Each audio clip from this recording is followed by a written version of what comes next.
Thank you so much for being here bright and early to talk about kind of a grim topic, but we're going to give you some hope, I promise. So for those of us who live in the evidence-based world, it's not so good out there. Let me just give you a little inventory of hers. Local news, which is so vital to covering issues around climate, is declining. There are a lot of bright spots, but it is declining. I'm sure all of you are aware also of the funding cuts to the NPR and public radio stations last week. The algorithms that drive our social media, upon which so many of us depend, are driving us to division and outrage. Let's see, what else? Climate science is under assault by many people in, let's just say, very high positions of power. Part of that as well is declining trust in experts, in expertise, and in science. And if that were not enough, we are entering a new world of AI slop. So this is not a great mix for those of us who worry about things like the climate crisis and making sure that citizens understand what's going on out there, and in their own communities, as we see week after week after week, so that they can drive outcomes. Communication and media and information is everything. So what do we do in the face of all these false narratives? Luckily, we have an amazing panel to talk about that. I'm going to go all the way to the end is Teek Root, who is the senior staff writer at Grist, which I'm sure you're all familiar with, covering the economics of climate change. She's been with a lot of other really worthy news organizations like the Washington Post and Nat Geo, New York Times, Atlantic, written for. Gail Sinatra in the middle is a distinguished professor and chair of psychology and education at USC. Her research centers on climate education, communication, and the challenges of science denialism. And then last but absolutely not least, Tony Leiserowitz, who is the professor of climate communication at Yale School of the Environment and director of the Yale program on climate change communication. He is an expert, as you are about to, if you don't already know, you are about to witness, on public beliefs and attitudes around climate. And Tony, so welcome to all of you. Thank you. Tony, I'm going to start with you because we've shared a stage many times over the last few years, and the research that you do and the data that you have been tracking, I think, is absolutely indispensable. So I want to start there, if you can just share that with us, and then we'll go into a conversation. Great. Well, thank you so much for the invitation to be here, and thank you all for coming.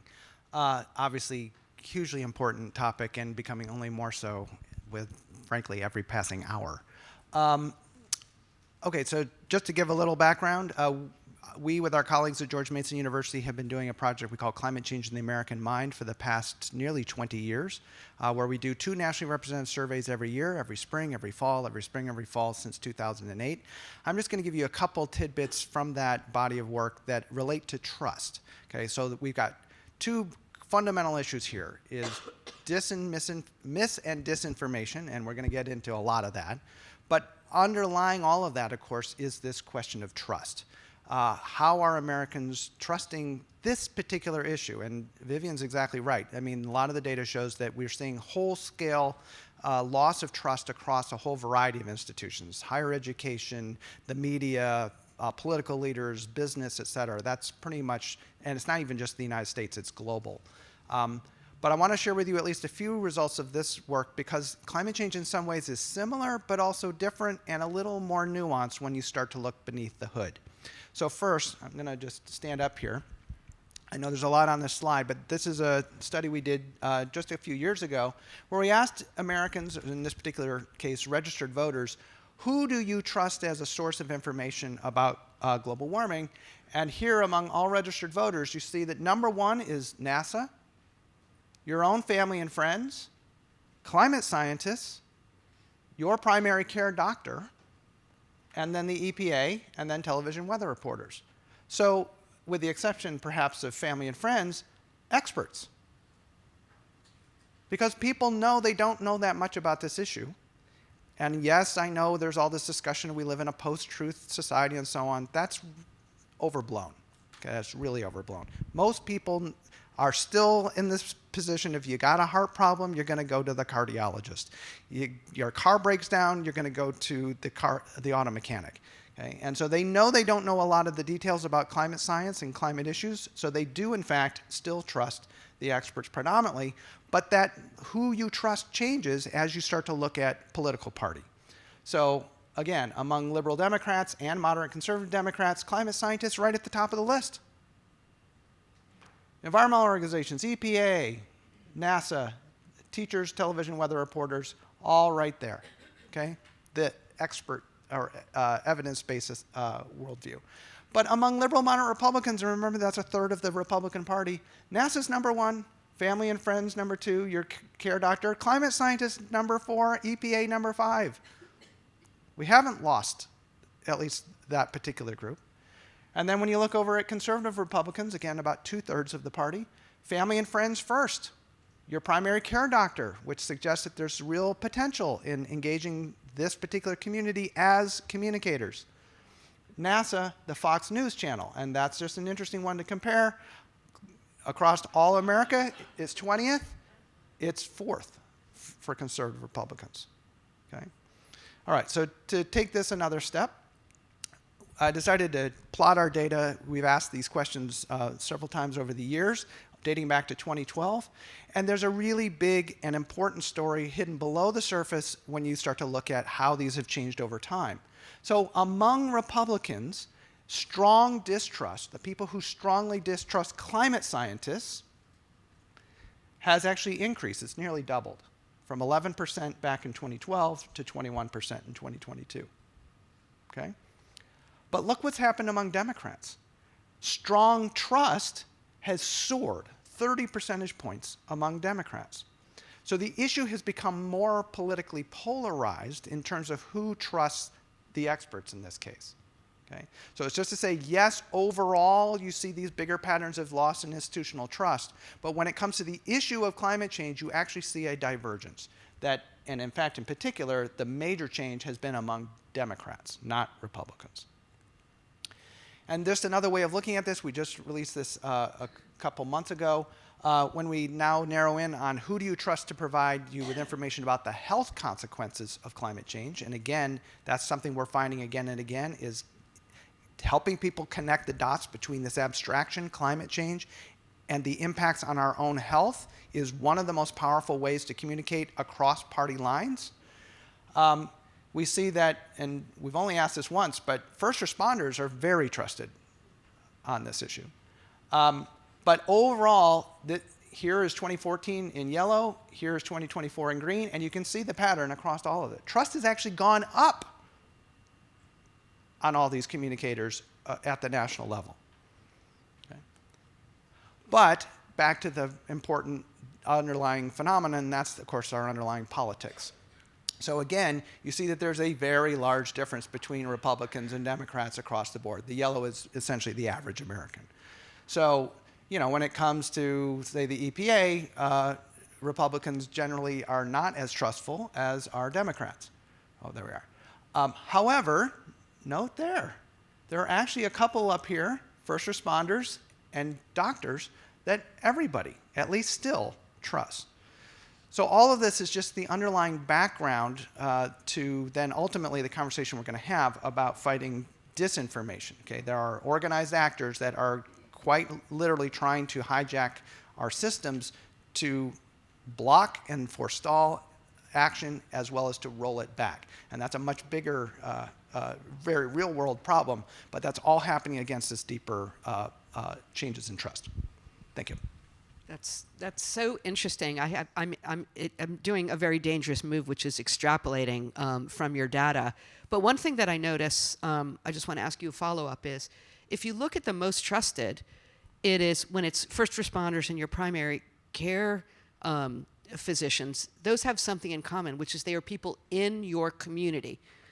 I wonder also, like I noticed my poor, I'm a recovering journalist, so it always saddens me to see journalists at the bottom of the list. But I also wonder if it had been local journalists as opposed to the big bad mainstream media if that had been something different. And that's exactly what we've seen for the past 20 years, is that people trust their local journalists more than they trust state journalists, more than they trust national journalists.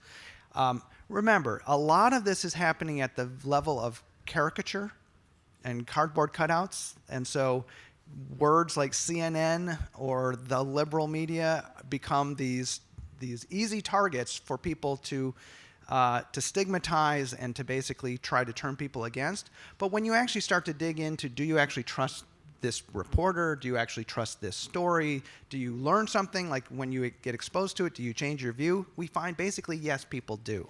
So there's this two levels of discourse going on between the attacks on the institutions, right, where CNN becomes a stand-in for everything that's wrong with America. Sorry, CNN folks in the room. Versus I'm the also actual former CNN. Sorry. So versus the actual content, and then back to your point, local, and that's just true not just about trust in media, but about climate change as well.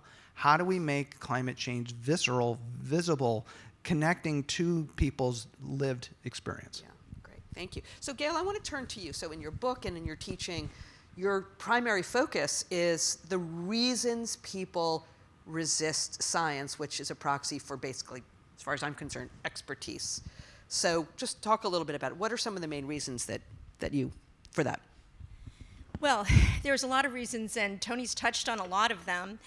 First, science is difficult to understand. Climate science is confusing, it's complicated, and there's a lot of mis and disinformation out there. So the first thing is just confusion and misinformation.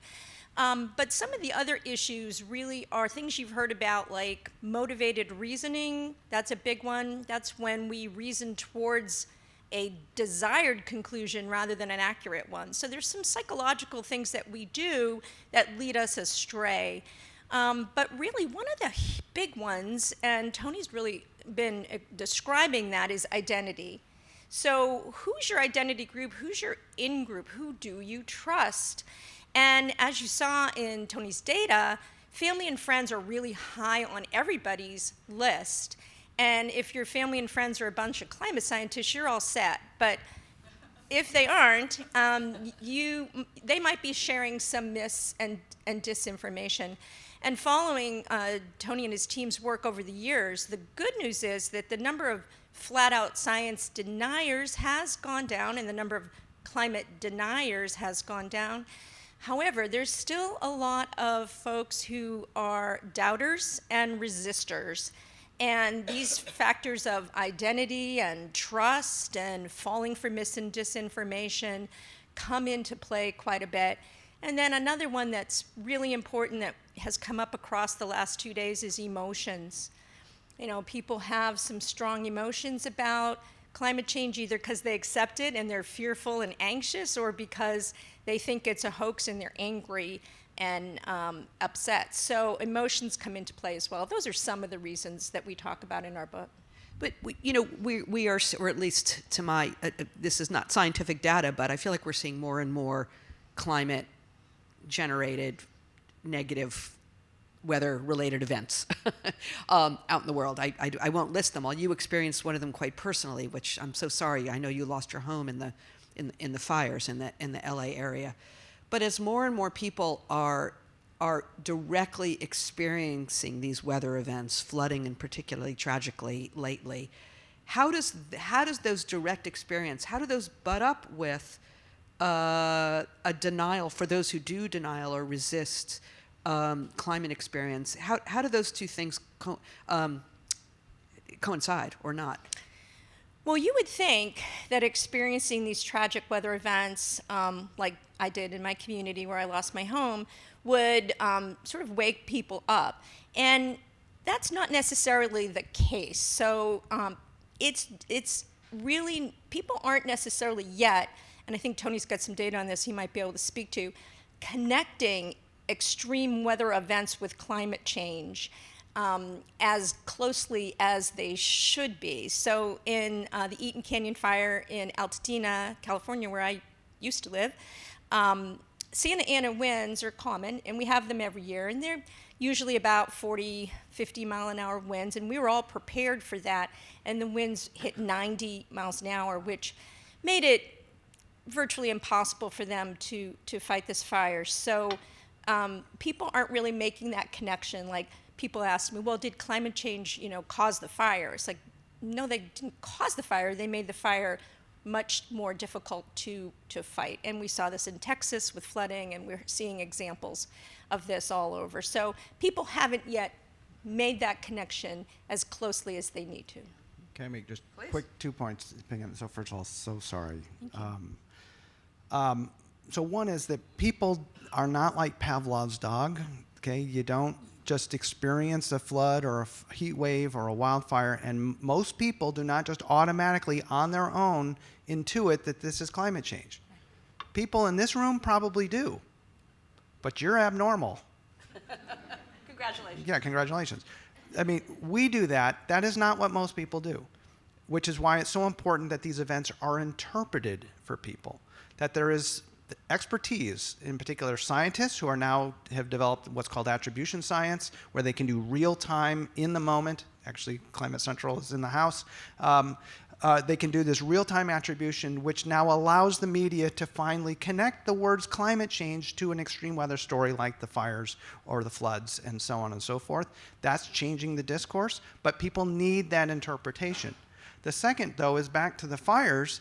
And to our topic today, is disinformation ruled the communication environment during the LA wildfires. Like, leaving aside the tragedy for a second, from a discourse perspective, the climate community got crushed. There was so much disinformation about the water being trapped up in Northern California, and that firefighters were fighting it with like handbags made out of canvas, and all this just complete garbage. But we weren't there. And so the important point is that we have to recognize we are in a narrative war, and if you're not on the battlefield, you lose. So that's simple. All right. Well, that is a perfect segue to turn to you, Teek. You are a climate reporter. You're on the front lines. You are mistrusted by many, but beloved by people in this room, at least. So, but I'd love to hear what do you, so you're writing about the climate crisis every day. What are you up against? Do you see the audience changing? How is the response evolving or not evolving? Yeah, so I knew I was low on your list, Tony. I didn't know I was dead last, so that's a little surprising. But I think so. One thing we're seeing in the wake of natural disasters or extreme weather in particular is this conspiracy type mentality, whether it's the water in California or the cloud seeding in Kerr County or whatever it might be. And I think the biggest damage that does from a journalistic perspective is it just takes up so much bandwidth that it's hard for the real information to break through. And a lot of that's algorithms. So even if you do write a story debunking it, if there's no way to get it out there, I think that's a big issue. And so outside of extreme weather events, though, I have to admit I'm not as concerned about disinformation and misinformation because I don't think it's necessarily doing a ton of damage. The people who fall for that probably aren't the people that are taking climate action or, they're not voting on climate policy. I'm much more concerned with some of the more subtle forms of disinformation that date back well before AI and even the internet. I mean, I think labeling methane as natural gas is one of the biggest marketing coups of the 20th century. Yeah, or clean coal. And I think, so I spend a lot of my time thinking about how you combat these subtle, marketing issues that actually do have an impact. And I'll give myself as an example.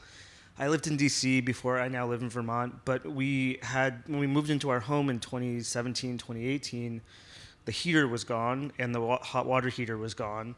And I wasn't fully immersed as a climate journalist at that moment, but I'm relatively informed. My wife's a climate journalist, and our house was perfect for heat pumps. But somewhere in my head, I said, oh, well, like a gas stove or a gas heater makes sense, or a on-demand gas water heater makes sense, and a gas stove. I had a moment there where I could have done an induction stove, a hot water heat pump, and a heat pump. I did all gas, and I baked in 15 years of fossil fuels into a house. And so I think those are the dangerous, like the really more impactful, like from a carbon emissions perspective. I think that's really dangerous. And one I spend a lot of time on now is hydrogen, because I think it really, in the IRA and the clean hydrogen hubs, like the gas industry is really doing a lot of marketing around hydrogen right now that I think could be another thing that we wrestle with for 30, 40 years. And so my inbox is full of pitches from startups every single day, and I spend a lot of my time just trying to figure out what is cover for fossil fuel companies, what is actually a solution. And so that's where I spend most of my energy. There's only so much I can do on the conspiracy side of things unless I can figure out how to change Elon's algorithms. No, but you're absolutely right. This is not just about outlier conspiracy theorists. You are up against, an industry that will outspend you 1,000x and outlobby you 1,000x. So let's now segue from, now that we've sort of established the problem and cheered everybody up, let's talk about what we do about it. So Tony, I'm going to actually come to you. What do you discover in your research? What communication methods are the most effective? How do we counteract this? All right, so there's a lot of things here. I would say at a general level, without even necessarily going to the level of disinformation, the most powerful thing we can do is tell stories. People will rationally look at data and think about it and so on, but it usually requires a level of background information, understanding of, say, statistics, knowing what 1.5 actually is, knowing how to convert centigrade into Fahrenheit. Like, you're already asking a lot of most people. When the fact is that as human beings, we aren't just a rational factor, we're also emotional. Okay? We're also an embodied creature. And so when we hear stories of people who are suffering the impacts, people open their hearts and their minds to the realities that many people are already suffering from climate change. And that's really critical, that many people still think of this as a problem distant in time and space, when in fact it's happening right here, right now. It's already harming the people, places, and things that we love. Okay, so in fact, I think we need to have a conversation about love, because that's really what's animating this. Yes, it's fear and worry and all these other things, but that's because we love things that are being threatened by climate change. So don't be afraid to lean into the emotional component of this. That's crucial. And storytelling is one of the most powerful ways that humans have ever invented. Like, yeah, we've got computers and cell phones and TikTok and all this fancy schmancy stuff. It's still about storytelling. It's the most powerful technology humans have ever invented, and it's what we've been using for, roughly 200,000 or more years. Okay? So don't be afraid to tell the stories. And not just the stories of people being harmed, but even more importantly, the stories of people who are rolling up their sleeves and taking action. Because when we ask Americans, what gives you hope? The number one answer by far is to hear the stories and to see other people acting. Because most people feel isolated and alone. There's 68 million Americans who are alarmed about climate change right now. They're fully convinced this is not just a serious problem, it's an urgent problem. But they don't know, they feel isolated and alone. They don't know that there are millions of other people who are already taking action. So one of the most powerful things we can do is that. But when it comes to disinformation, and we'll have a longer conversation about it, there are a variety of techniques that can be used. One is to get ahead of it. There's a theory that we've helped develop at Yale called inoculation theory, which works much like a vaccine. You basically give people a little piece of information that essentially trains their immune system, psychological immune system, to protect them against the influence of misinformation or disinformation before they encounter it. Okay? In that sense, just like a vaccine. And then for those people who've already been exposed, there's a whole nother technique called debunking. And how do you then correct a mental model? Pre-bunking or debunking? Debunking. Pre-bunking is more the inoculation side. Debunking is what do you do with people who now believe something that's incorrect, like cloud seeding is causing flooding. They've already got that idea. How do you do that in a way that basically helps them reorganize, learn, is what we used to call learning, but now it's reorganizing your mental model, to basically correct that misinformation so they don't fall prey to it anymore. And we can have a longer conversation about that. Well, you know who tells stories? Sorry. You know the expression, if you're a hammer, everything looks like a nail? Well, I'm a recovering journalist, so you know who tells stories? Journalists! Journalists tell stories. So, Teak, I want to just come back to you. How do you put these ideas into practice? There are, including and I think implicit in what you said and implicit in your data is that the way into these stories is not always going to be through a climate emergency. It could be through other factors that affect our lives, like our health, for example. So how do you tell these stories? Yeah, I spend a lot of time thinking about how can I tell a climate story that doesn't feel like a climate story? And so my stepdad is a little bit right of center, kind of in the center, and I can't get him to talk about electric vehicles. I can't get him to talk about anything. But one day we were talking about electric-powered lawn equipment, and it was just like a bonanza. We spent an hour talking about like weed whackers and lawn mowers and how he hated breathing the fumes when he was mowing the lawns at his apartments. And so I started to look into it more, and I ended up doing a story about a suburb of Alabama where the government was switching out all its gas-powered lawn equipment for electric lawn equipment. And the story did really well. And no one really saw it as a climate story. It was kind of it was really a noise story, like a noise pollution story, and a small SOAR engine story with the workers having to breathe in the fumes. And so that was a climate story that that actually didn't feel like it.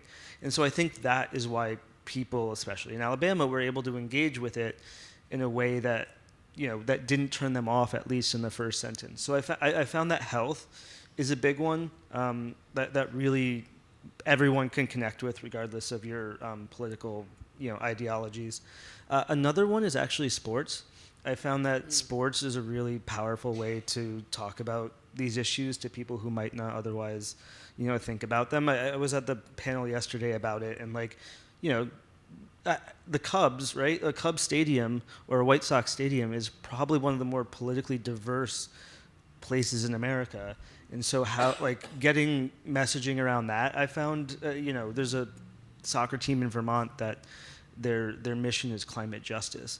And it's just been, they've sold out every game. Bernie was there the other day. It's just the most popular, they're sold out weeks, months ahead of time. And so, it's become an interesting messaging tool to watch that happen.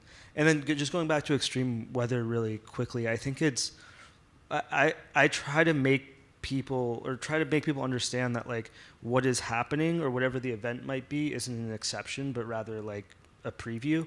And so with Kerr County, I started looking into the data, and 20% of Louisiana is built in the flood zone, a FEMA flood zone. And so it's not just, Kerr County that's doing it. So I think that's the challenge with extreme weather events, is making people feel it. That could be them. So, Gail, I want to turn to you. So, again, as a psychologist, it's so interesting. How do we help people how do we help Teek's, your father-in-law, was it, with that sort of denialism? What is going on in our brains that we can affect? Well, one of the reasons these conspiracy theories catch on about the fires in California or the floods in Texas is we want to blame someone.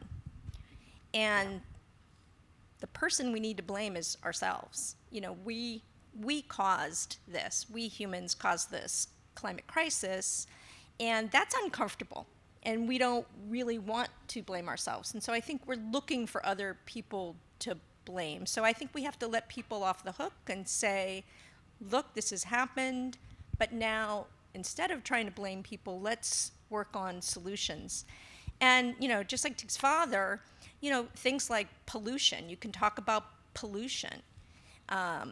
Generally speaking, people aren't in favor of pollution, although lately I'm not sure anymore because we're taking away the Clean Air and Clean Water Acts, and that doesn't make any sense. But usually people are not interested in having pollution around, and so you can connect that way. And you also saw on Tony's data that people trust their healthcare providers generally. And healthcare providers don't necessarily know a lot about the health impacts of climate change. Certainly some are quite expert in that, but not every healthcare provider is an expert in the health effects of climate. And so we should be doing a better job educating those people to educate their patients.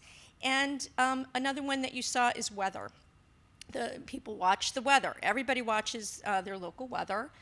And that's another group that sometimes makes the connection to climate change, which is very important, but doesn't always. We just recently did a study at USC with the Annenberg School of Communication, and we did find that local weather events that talk about climate but don't really mention climate, but make that connection that it's too hot to play on the playground or whatever, we're very effective in getting people to understand climate impacts. And so local media, local weather, people you trust, your physicians, those are people we should be helping to understand the impacts of climate so they can better communicate them to their friends, clients.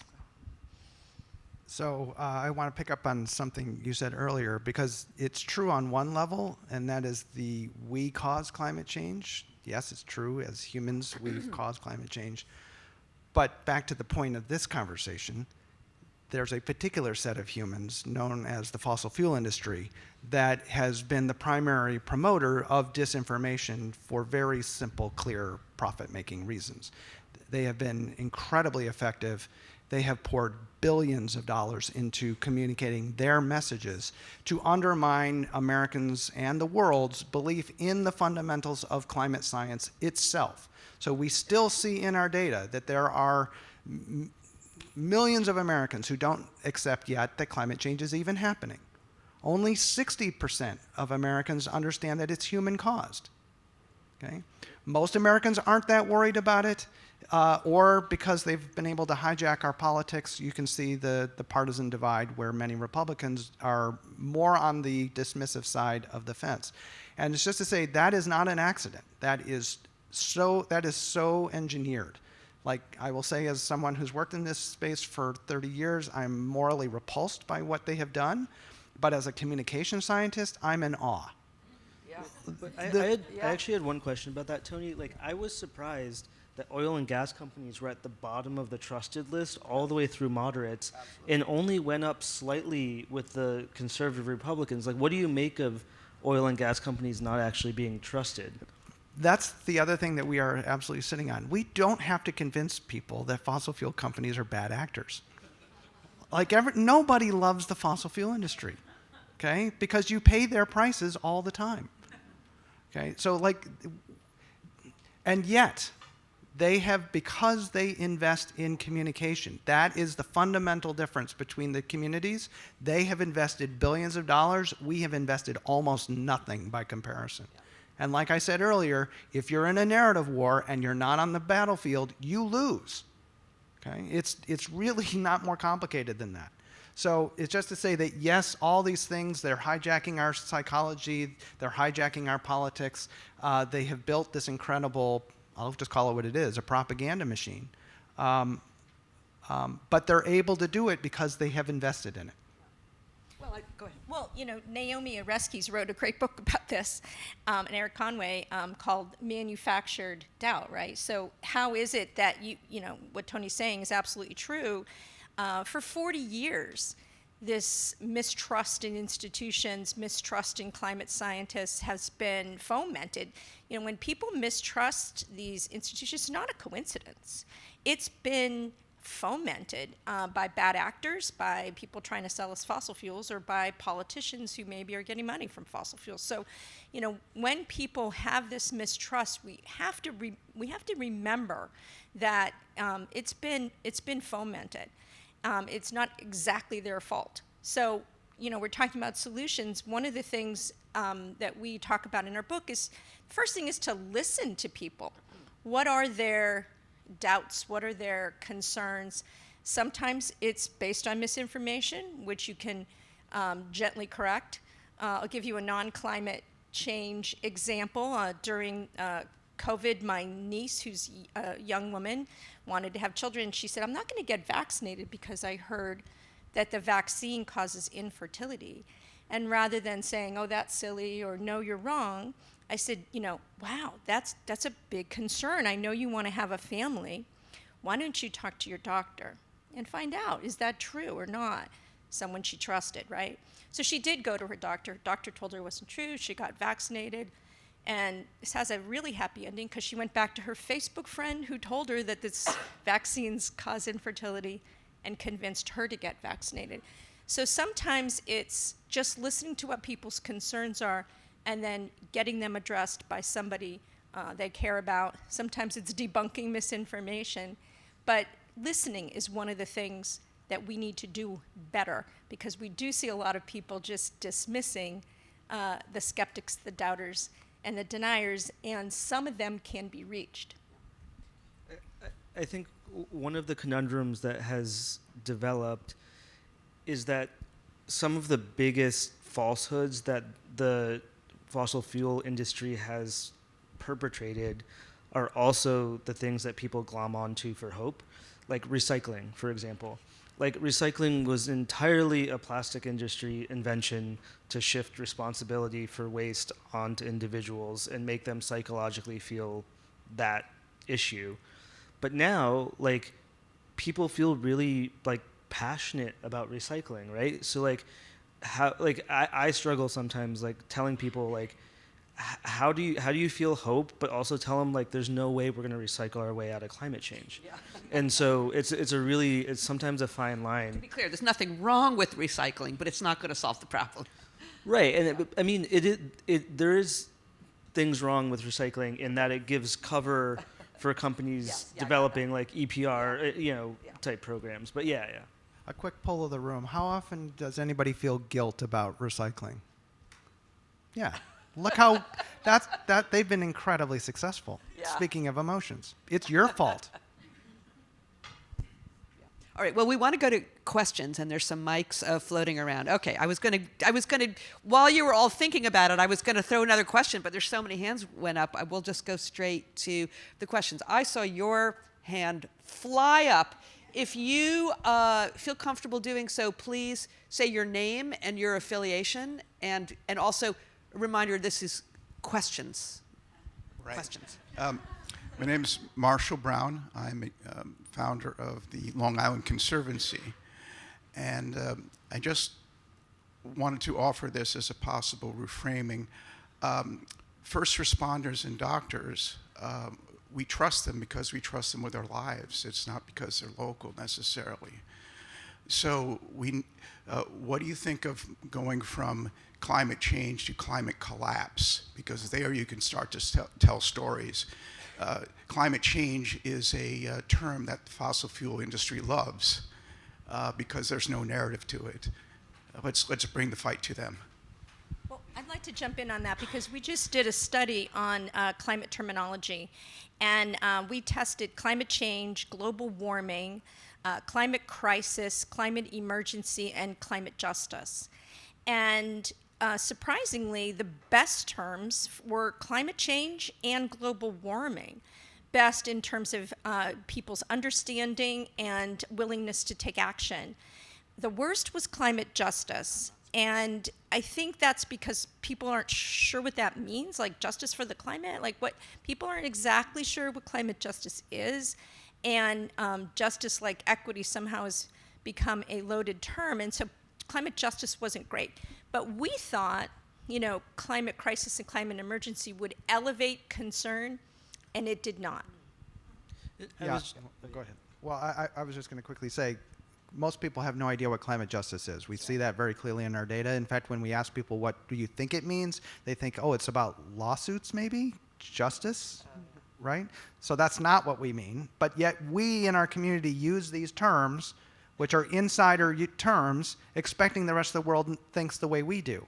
And it's also true around terms like climate collapse, climate crisis. For a while, there was this proposal to call things global weirding. I mean, this is all insider discourse. Like, most people are not with us. Like, you need to have a lot of background knowledge and understanding of what climate change is, and the fact that, like, that there are tipping points in the climate system, that, you know, that impacts are already here and going to get much worse as things are. Like, you have a whole lot of background information that then allows you to take that term, climate crisis or climate collapse, and it's incredibly meaningful to you. But you're different than the vast majority of Americans who don't have that background understanding. And that's the critical thing. This is about communicating meaning. And people are at different stages of understanding this issue. So, you know, I'm deeply concerned about some of these more extreme fat tail risks, like using another jargon term from climate science. Like, that's the stuff that keeps me up at night. But most people have no idea what the hell I'm talking about. In fact, many of you probably don't know what I'm talking about. Fat tail's a new one to me, yeah. Yeah, I was talking to a colleague last night about whether we should even put climate in headlines anymore, because I'm not convinced that it actually makes people click on it any more than they would already. So, I mean, I don't know the answer. I don't have the data, but I'm not convinced that putting it there is helpful. Let's go to another question. Just the mic's right here. Right here. Right here. In the striped shirt. Yep, thank you. Good morning. Selena Evans, ARA Governance Advisory. I'm very concerned about the newer fomenters of misinformation in technology. And I'm wondering if there's anything that we can draw from inoculation, like this whole like win the AI race and all of these things where there's these tremendous environmental consequences that seem to be hushed. Are there lessons that we can take from what the oil and gas industry has done to inoculate us against more technology, disinformation, and whatnot, especially because they hold the keys to the access to so much of our info? I'm deeply concerned about AI for a number of reasons. First, as you know, it's a terrible burden on the climate because it sucks up so much energy. And we've talked to even, you know, youth climate activists who are like, you know, take away my car, I'll use public transportation, and, you know, all this other stuff, but don't take away my ChatGPT. So there is a real excitement about using these AI technologies, and we also see that they are overly trusted. They're trusted when they have, you know, hallucinations, it's called, where they make things up. I haven't gotten one to tell me that climate change is a hoax, which is good, and I've tried. But they do spread a lot of mis and disinformation, and they are trusted. So one of the things that we're doing in a NSF grant that hasn't been canceled yet, so yay for us, is we're teaching teachers, we're teaching teachers how to work with students to help them source scientific information online and then evaluate it, because as Tony knows, it's not only about the source, it's about evaluating the information. So we are doing that, but we are concerned that AI is going to undermine some of those efforts, because as you know, when you look on something for ChatGPT, it doesn't necessarily provide you with sources, and sometimes if it does, they're not even correct, so that's a huge problem. And I'll just add that there's not a happy story yet, because I think we're still figuring out how we're going to respond as a society to what I think is, like, this is so massive. We don't even, I like to say, I think we are at a moment, it's a Wile E. Coyote moment. If you remember the cartoon where Wile E. Coyote goes running over the cliff, and I think most people know who Wile E. Coyote is. And he dangles until he realizes, and he looks down, and then we're already over the cliff. Okay, so like, we haven't even begun to, if I can use the word, because I'll take it back, grok what's actually going on. There was a time when the social media companies were, in fact, thinking hard and doing a lot of work and investing significant resources in trying to fight misinformation, to actually say, look, we know we're not trying to do censorship. Like, if Uncle Joe wants to rant about COVID or whatever, that's fine to put on his page. We're not going to cancel him, but we don't have to let the algorithm boost his thing to 1 million other people. So there were efforts back in the day to try to not at least promote the misinformation and to give people easier access to accurate information. That has largely disappeared in the past couple of years. And now with AI, yes, it still is generally a pretty good source because it is pulling from and emphasizing credible sources. But believe me, they have already figured this out. Like, just take the Russians, have built the ability to fill the training set, essentially, the internet, with enough disinformation, and the AI doesn't know any better. It's just going to start pulling increasingly from the falsehoods. So just like there's SEO optimization for Google search, and we've all been living with that for now a couple decades, there's now optimization for the AI models. And if you can flood the zone with crap, then it will start to show up more and more in those AI engines. So like, we're facing some really serious challenges that ultimately are going to require regulation. There's no way that we as individuals can solve this. But the technology is moving far faster than our governance systems. So it's a definite challenge. I don't mean to make a plug for Apple, but I did learn recently that I always thought Apple News was sort of an algorithm-driven situation, but it's actually like humans, editors, curating a lot of the content behind that. So I've been impressed with the quality and breadth of information they include in Apple News recently. Yeah, great, thank you. And we're going to move to another question, but I don't want to get lost your other point about the profound energy implications, which you talked about a little bit. This side, how about right here? Uli Nagel with Cooler Communities K-12 Education. You had mentioned inoculation approach. I was wondering if you could give an example for that. So it turns out one of the best mechanisms goes back to the fact that people don't trust the fossil fuel industry. So if you tell people that the fossil fuel industry is pushing this narrative that climate change isn't real, or that it's not human caused, or most fundamentally their primary strategy for decades has been to undermine the scientific consensus, okay, that there's 97 to 99% of climate scientists are convinced that human-caused global warming is happening. That's the critical phrase. She mentioned Naomi Oreskes' book, Merchants of Doubt. That is a strategy that was literally invented by the tobacco industry back in the 50s. They realized they couldn't convince Americans that smoking was good for you, but they realized they could convince Americans that the science was unsettled, that we don't really know. And so it's literally in their files that the strategy was doubt is our product. If we can convince Americans that it's unsettled, they'll keep smoking. And we did. We kept smoking for decades, and they raked billions of extra dollars into their bank accounts because of that very effective attack on the credibility of science itself. That exact same strategy, including some of the same experts that were disputing the human health impacts of tobacco smoke, got grafted right into the climate debate, where they have continued to say it's not real, it's not human caused, it's not a serious problem, it's actually all good for us, and so on and so forth.